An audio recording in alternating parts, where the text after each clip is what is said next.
Et pour cela, on retrouve Nicolas Boudot, associé au cabinet Tilder. Rebonsoir Nicolas. Bonsoir, Chaque Rebecca. semaine, vous réalisez un sondage d'actualité avec Opinionway pour LCI, avec 2 questions. On va commencer par celle-ci.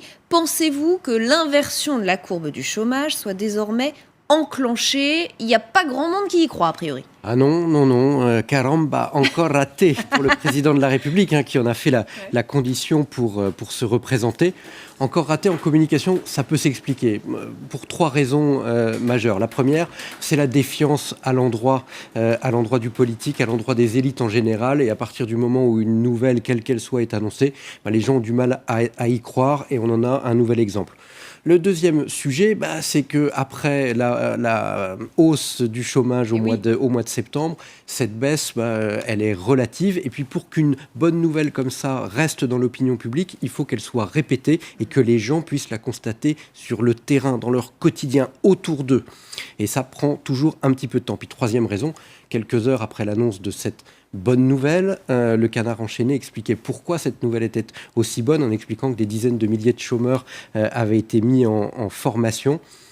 Donc, se transformant la bonne nouvelle en bad buzz. Voilà, François Hollande pensait que cette bonne nouvelle serait un carrosse qui pourrait le mener de nouveau à l'Élysée. Le carrosse s'est transformé en citrouille cette saison. Ou alors, il faudra que ça dure. Deuxième question, pensez-vous que le résultat de l'élection présidentielle aux États-Unis aura un impact sur l'économie mondiale et ou française? Là, les résultats sont plutôt contrastés. Et oui, là, c'est un peu une surprise parce que les Français considèrent que l'élection présidentielle américaine aura un impact sur l'économie mondiale, mais pas un impact sur la France. Alors, je ne sais pas si c'est un réflexe de dernier village gaulois ou la croyance, comme le nuage de Tchernobyl, que finalement la mondialisation s'arrête aux frontières.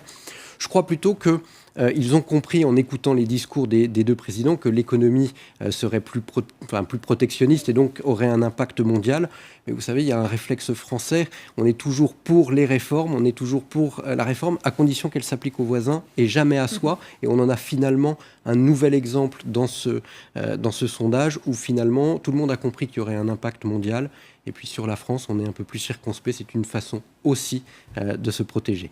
C'était la question de l'écho. Merci beaucoup Nicolas. Merci encore Vincent. Tout de suite, c'est l'invité de l'écho.